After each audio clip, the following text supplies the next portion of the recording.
হঠাৎ করেই রাজনীতিতে আওয়ামী লীগ নিয়ে তুমুল আলোচনা।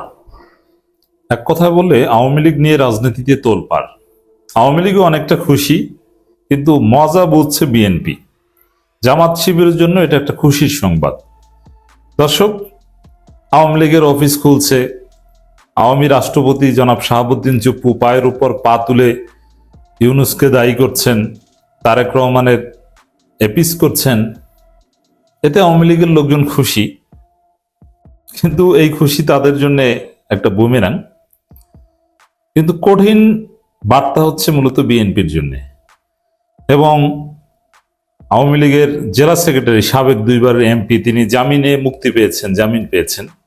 আমি যখন আলোচনা করছি তখন জামিন পেয়েছেন। জামিন পেলে যে মুক্তি পাবেন তা না, কারণ অন্য মামলায় অ্যারেস্ট দেখানো হয়, জেলগেট থেকে গ্রেপ্তার করা হয়। যাই হোক, জামিন তিনি মুক্তি পাক, এটা আমি প্রত্যাশা করি। আওয়ামী লীগের সাবেক এমপিরা অনেকেই জামিন পাচ্ছে। বিশেষ করে আজকে বরিশাল জেলা আওয়ামী লীগের সেক্রেটারির জামিনে মুক্তির খবরটা ভাইরাল হয়েছে। যদিও আওয়ামী লীগের বিভিন্ন পর্যায়ের নেতাকর্মীদের নির্দেশনা দেওয়া হচ্ছে যে জামিনে মুক্তির খবর তোমরা ফেসবুকে প্রচার করবে না, গোপন রাখবা 2 মাস। কিন্তু মজার বিষয়, এগুলো স্বাভাবিকভাবেই অনলাইনে ছড়িয়ে পড়বে। পক্ষের লোক বিপক্ষের লোক সবাই মিলে এটা প্রচার করবে। পক্ষের লোকজন আলহামদুলিল্লাহ বলবে, বিপক্ষের লোকজন উদ্বেগ প্রকাশ করে সেটা প্রচার করবে। তো দর্শক, এইসব কারণে আওয়ামী লীগ রাজনীতিতে এখন ভেরি মাচ রেলেভেন্ট। কিন্তু এই রেলেভেন্টের মধ্যেই সবচেয়ে ইন্টারেস্টিং খবর, মানুষ এই খবরে খুশি। এই খবরে যেখানে পুরো জাতি ক্ষুব্ধ হওয়ার কথা, আওয়ামী লীগের প্রতি তাদের ক্ষোভ বেড়ে যাওয়ার কথা, কিন্তু এখানে খুশি, সবাই খুশি। খবর, আওয়ামী লীগের হামলায় বিএনপির 4 নেতাকর্মী নিহত। নড়াইলে আওয়ামী লীগের একজন ইউপি চেয়ারম্যান খায়রুজ্জামান ওরফে খায়ের বিএনপির 4 জনকে সাহারি খাওয়ার সময় কুপিয়ে হত্যা করেছেন। বিএনপি অবশ্য এই ঘটনা ধামাচাপা দেওয়ার চেষ্টা করছে। বিএনপির নেতাকর্মীরা মাইর খেয়েছেন।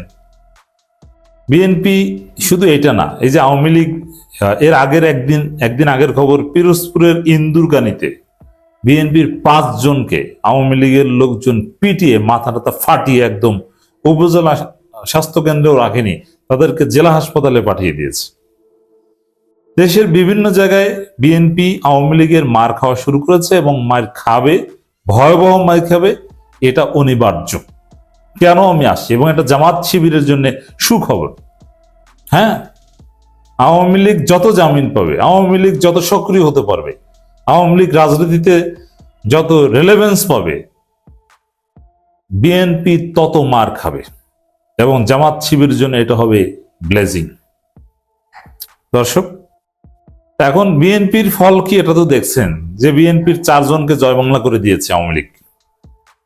এর আগে পিরোজপুরে 5 জনকে যে ভয়াবহভাবে হামলা করেছে, তাদের মধ্যেও 2 জনের অবস্থা আশঙ্কাজনক। একজনকে অচেতন অবস্থায় স্থানীয় জনতা উদ্ধার করে হাসপাতালে ভর্তি করিয়েছে। কেন বিএনপি মার খেতে থাকবে? আর এতে জামাতের লাভটা কি? জামাত আওয়ামী লীগের সাথে কোনো ঐক্য করতে যাবে না, কিন্তু অটো ঐক্য হয়ে যাবে। দেখেন, প্রথম কথা হচ্ছে যে হ্যাঁ, ভবিষ্যতে আওয়ামী লীগ যদি ফিরে আসতে পারে, ক্ষমতা আসতে পারে, জামাতও মার খাবে, কিন্তু সেটা সুদূর পরাহত। প্রথমে এইটা বুঝেন যে বিএনপি যে খেলাটা খেলছে, আওয়ামী লীগকে নর্মালাইজ করে দিচ্ছে, জামিন দিচ্ছে যে জামাত আওয়ামী লীগ মারামারি করুক, আমরা নির্বিঘ্নে দেশ চালাই। বিএনপির থিওরি হচ্ছে এটা, কিন্তু এই থিওরি চলবে না। এটা একদম অ্যাবসার্ড। কারণ কি? কারণ হচ্ছে মারামারিটা বাঁধে কি নিয়ে, আর আদর্শিক বিরোধ এটা কোন সময় আসে? দেখেন, রাজনীতিতে আদর্শিক বিরোধ কথাটা মূলত একটা ফালতু কথা। রাজনীতিতে সরাসরি ইন্টারেস্ট নিয়ে কনফ্লিক্ট হয়। ইন্টারেস্ট হচ্ছে সবকিছুর মূল। যেমন আপনি সহজভাবে দেখেন যে জামাত চরমনায় কি ঐক্য, জামাত চরমনায় ভাই ভাই কত স্লোগান, মনে নেই? আমরা তো আলোচনা করতাম। কিন্তু সেই এখানে কি আদর্শ, আকিদা এগুলো কি ছিল? এগুলো সব উধাও হয়ে গেছিল। ইন্টারেস্ট ছিল, কাছাকাছি এসেছিল, ইন্টারেস্ট ফুরিয়ে গেছে। এখন জামাত চরমনে একে অপরকে মুনাফেক বলে। এর মানে আসলে রাজনীতিতে আদর্শ আকীদা এগুলো একদম অনুপস্থিত, ইন্টারেস্ট হচ্ছে সব। এখন জামাতের সাথে আওয়ামী লীগের আদর্শিক দূরত্ব, হ্যাঁ, এই দূরত্বের কারণে আওয়ামী লীগ জামাতকে মারবে অথবা আওয়ামী লীগ জামাত মারামারি হবে। এটা যদি আওয়ামী লীগ ক্ষমতায় আসে, ক্ষমতায় আসার পর যদি আবার ফেসিস্টে উঠতে চায়, তখন জামাত নিধন করতে এই যে আদর্শিক দূরত্ব এটা লাগবে, সেটা অনেক পরের বিষয়। এখন যে রাজনৈতিক সংঘাত সংঘর্ষ হবে এটা ইন্টারেস্ট রিলেটেড, এটা আদর্শিক না। এখন আওয়ামী লীগের সাথে সংঘাত সংঘর্ষ যেটা হবে কি নিয়ে, ওই যে দেখেন নড়াইলে পিরোজপুরে বিএনপির কারা আওয়ামী লীগকে মিথ্যা মামলা দিয়ে ভুগিয়েছিল, কারা বিএনপির কারা আওয়ামী লীগ নেতাদের দোকান দখল করেছিল, মাছের ঘের দখল করেছিল, বাগান দখল করেছিল। এটা তো আর জামাতের কেউ করেনি, এটা তো করেছে বিএনপির লোকজন। অতএব বিএনপি আওয়ামী লীগ সংঘাত এইসব ইন্টারেস্টকে কেন্দ্র করে অনিবার্য। আওয়ামী লীগ একটু শক্তি পেলেই বিএনপির ওই লোকদেরকে ধরবে যে তুই আমার দোকান দখল করছিস, তুই আমার বাগান দখল করেছিলি, তুই আমার মাছের ঘের দখল করেছিস। জামাত তো কিছু দখল করে নাই, জামাত তো কোনো আওয়ামী লীগ পেটাতেও যায়নি। তাহলে এখানে জামাতের সাথে সংঘাত সংঘর্ষ হবে কেন? আপনি খোঁজ নিয়ে দেখেন, এলাকায় যারা জামাত করে তার ভদ্র, কারোর সাথে বিএনপির সাথেও তাদের স্বার্থগত দ্বন্দ্ব নেই। বিএনপির সাথে দ্বন্দ্বটা হতে পারে ক্ষমতাসীন আর বিরোধী দল, এই।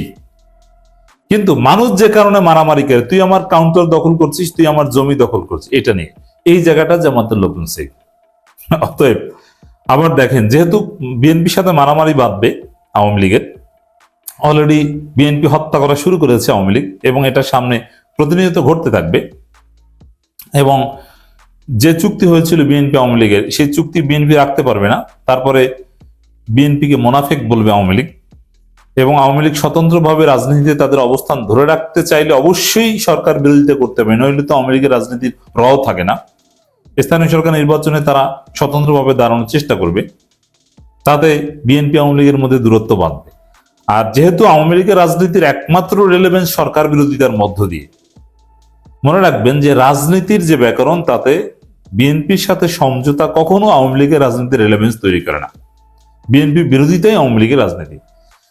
আর জামাত তো সরকার বিরোধী দল, তা সেখানে জামাত না চাইলেও জামাতের সাথে আওয়ামী লীগের একটা ঐক্য হয়ে যাবে, যেটা 1994-95 হয়েছিল। অতএব এই যে দেখছেন যে আওয়ামী লীগ পুনর্বাসন অফিস খুলছে, এতে মজা বুঝছে বিএনপি, এই যে হত্যা করছে, এবং এটা আরো করতে থাকবে। জামাত শিবিরের জন্য টেনশনের কিছু নেই। আওয়ামী লীগ অফিস টফিস করলে জামাত শিবিরের লোকজন কেউ ভাঙতে যায়েন না, আপনাদের পিছনে আওয়ামী লীগ ঘুরবে, এটা আপনাদের কাজে লাগবে। রাজনীতি শিখুন। বাংলাদেশের রাষ্ট্রপতি জনাব শাহাবুদ্দিন চুপ্পুর একটি সাক্ষাৎকার কালের কণ্ঠে প্রকাশিত হয়েছে। এই সাক্ষাৎকার নিয়ে রাজনীতিতে তোলপাড়। দর্শক, এই সাক্ষাৎকারের মধ্য দিয়ে বিএনপির সমস্ত রহস্য ফাঁস হয়ে গেছে, এবং আমি স্পষ্ট করে বলতে চাই যে বিএনপির দিন শেষ হয়ে আসছে। বিএনপি বেশি দিন টিকতে পারবে না। এইভাবে বেইমানি করে, ধান্দাবাজি করে, বাটপারি করে রাষ্ট্র ক্ষমতার টেকা যায় না। তো দর্শক, বিএনপির সামনে বিপদ আসন্ন। মূলত তারেক রহমানকে বেকায়দায় ফেলতে এই সাক্ষাৎকার। বিএনপি মনে মনে খুশি, আরে এটা তো আওয়ামী লীগের বিজয়, ভারতের বিজয়। তারেক রহমানকে ভারত ক্ষমতা এনে দিয়েছে, এই ভারত তারেক রহমানের হাত ছেড়ে দিয়ে তারেক রহমানকে বেকায়দায় ফেলবে। এই ভারতের হাতেই বিএনপির পতন হবে। Just wait and see. পুরো গেম খেলছে ভারত। এই সাক্ষাৎকার, প্রশ্নমালা, উত্তর কি হবে, এগুলো সব ভারত সাজিয়ে দিয়েছে। এটা ভারতের একটা গভীর খেলা। আর এই খেলার মধ্যে পড়েছে বিএনপি। বিএনপি মনে মনে খুশি না, বিপদ কত প্রকারের কি অচিরেই তারা টের পাবে। এই সাক্ষাৎকার শুনলে আপনি চমকে উঠবেন কি ঘটেছে।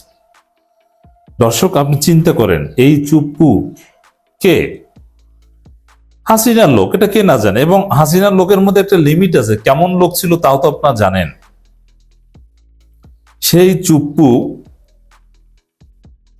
বলছে যে তার কঠিন সময় যখন বঙ্গভবন ঘেরাও হয়, রাষ্ট্রপতিকে সরিয়ে দেওয়ার জন্য জোরালো আন্দোলন, তখন পাশে পেয়েছে বিএনপিকে। Tarique Rahman, he is very cordial, কি ভালো মানুষ, বুঝতে পারছেন? এখন একদম পিওর একজন ভারতীয় দালাল মহামান্য রাষ্ট্রপতি শাহাবুদ্দিন চুপ্পু। কোনো সন্দেহ নেই। সেই ভারতের দালালের কাছে তারেক রহমান মহান ব্যক্তি, কোর্ডিয়াল। এর অর্থ কি? এই সাক্ষাৎকারের সরল তাৎপর্য হচ্ছে বিএনপি শহীদদের রক্তের সাথে বেঈমানি করেছে। গণঅভ্যুত্থান, জুলাই বিপ্লব, এগুলোর প্রতি বিএনপির কোন শ্রদ্ধা ভালোবাসা নেই। বিএনপি উপর মেকি এই অভ্যুত্থানের পক্ষের শক্তি বলে দাবি করছে। বিএনপি যার সুবিধাভোগী। আমাদের জুলাই বিপ্লব ব্যর্থ। তাজুল ইসলামকে সরিয়ে দেওয়া হয়েছে। আওয়ামী লীগের বিচার আর হবে না। জুলাই বিপ্লব ব্যর্থ। পুলিশের মহাপরিদর্শককে সরিয়ে দেওয়া হবে। আবার সেই পুরনো ভারতপন্থী জেনারেলদের সামনে আনা হচ্ছে। জুলাই বিপ্লব ব্যর্থ। এবং সে আওয়ামী রাষ্ট্রপতি শাহাবুদ্দিন চুপ্পুর মধ্যে খুশির বন্যা। সপ্তাহখানেক যাবৎ কি ভালো আর ভালো রহস্যের হাসি। এর অর্থ জুলাই বিপ্লব ব্যর্থ। অতএব জুলাই যোদ্ধারা, পরিস্থিতি যেদিকে যাচ্ছে তোমাদের ফাঁসি হবে। সাদিক কায়েম, হাসনাত, শারজিস, তোমাদের ফাঁসি হতে পারে। সব রহস্য ফাঁস হয়ে যাচ্ছে। আমি তো বলছি 1.5 বছর টিকবে। আসলে বিএনপি 1.5 বছর টিকতে পারে কিনা এটার সন্দেহ। এই জন্য বিএনপিকে যদি, যেহেতু নির্বাচন হচ্ছে, আমরা চাই একটা স্থিতিশীলতা, 5 বছর চালাক। জুলাই বিপ্লবকে পরিপূর্ণভাবে ধারণ করতে হবে। জুলাই সনদকে বাস্তবায়ন করতে হবে। এই রাষ্ট্রপতিকে সরিয়ে দিতে হবে। এই রাষ্ট্রপতি এই বিএনপিকে বেকার দেবে। এই রাষ্ট্রপতি ভারতের হয়ে খেলছে। তিনি পূর্ণ মেয়াদে থাকার আগ্রহ প্রকাশ করছেন ইশারা ইঙ্গিতে। তাহলে বুঝবে বিএনপি মজা। বুঝতে পারছেন? এবং ইউনূসকে সরাসরি দায়ী করে দিয়েছে। ইউনূস সংবিধান মানেনি। ইউনূস সংবিধান মানেনি, তাহলে ইউনূসকে ফাঁসি দাও। আমি এটা আগেই বলেছি যে আমাদের বর্তমান যে সংবিধান, হাসিনার আমলে যে সংবিধান ছিল, ওটাকে যদি আমরা স্ট্যান্ডার্ড ধরি, তাহলে ইউনূস থেকে শুরু করে পুরো উপদেষ্টা পরিষদ সবার ফাঁসি নিশ্চিত। এখন উপদেষ্টা পরিষদের লোকজন তো বিএনপির মন্ত্রিসভায় আছে। আবার ইউনূস সংবিধান মানেননি। আবার বিএনপি সাংবিধানিক ধারাবাহিকতার জন্য চুপ্পুকে হেল্প করেছিল। চিন্তা করেছেন রাজনীতি যে কতটা ক্রুয়েল, রাজনীতি যে কতটা জটিল খেলা, কতটা হার্শ, এবং এতে যে কি পরিমাণ অমানবিক হওয়া লাগে বিএনপিকে দেখলে বুঝতে পারেন। এত হত্যা, এত লাশ, 1400 শহীদ, শিশু হত্যা, কি বিভৎসতা সেই জুলাই আপনাদের মনে আছে। এতে বিএনপির কিচ্ছু আসে যায় না। তাদের কোনো ইমোশন নাই। এতে ক্ষমতাই সব। তাদের হাসিনাকে যদি ভারপ্রাপ্ত প্রধানমন্ত্রী বানানো লাগে, যে হাসিনাকে ভারপ্রাপ্ত প্রধানমন্ত্রী বানালে আমরা 3 মাসের মধ্যে প্রধানমন্ত্রী হতে পারবো, তাহলে সেই কাজ করত। কিন্তু সেটা তো প্রয়োজন ছিল না। তো দর্শক, আপনি চমকে উঠবেন, অবাক হবেন যে কি এটা। রাষ্ট্রপতির এই সাক্ষাৎকার বিএনপিকে বেকায়দায় ফেলবে। তারেক রহমানের মুখোশ খুলে দিয়েছে। রাষ্ট্রপতির রোমহর্ষক গল্প। এবং দেখেন, এই কালের কণ্ঠ এখন কারো এজেন্ট হিসাবে কাজ করছে। এখানে বিএনপি মূলত কার্যত ধইঞ্চা। খেলা বিএনপির হাতে নাই। খেলা এখন আওয়ামী লীগ এবং ভারতের হাতে। বিএনপিকে বেকায়দায় ফেলবে। কারণ কালের কণ্ঠ রোল এক ধরনের, রাষ্ট্রপতির রোল এক ধরনের। দুইটাই দুই গ্রুপের দালাল। আর এখানে বিএনপি হবে বলির পাঠার সামনে। জনগণের ক্ষোভ এখন বিএনপির বিরুদ্ধে। কালের কণ্ঠ, রাষ্ট্রপতি এদের বিরুদ্ধে ক্ষোভ কিন্তু না। জনগণ এই সাক্ষাৎকার পরে বিএনপির বিরুদ্ধে ক্ষুব্ধ হয়ে উঠেছে। বিপ্লবীরা, অভ্যুত্থানের নেতৃত্ব দানকারী ছাত্ররা সবাই বিএনপির প্রতি ক্ষুব্ধ হয়ে পড়েছে। বিএনপিকে মোনাফেক বলছে।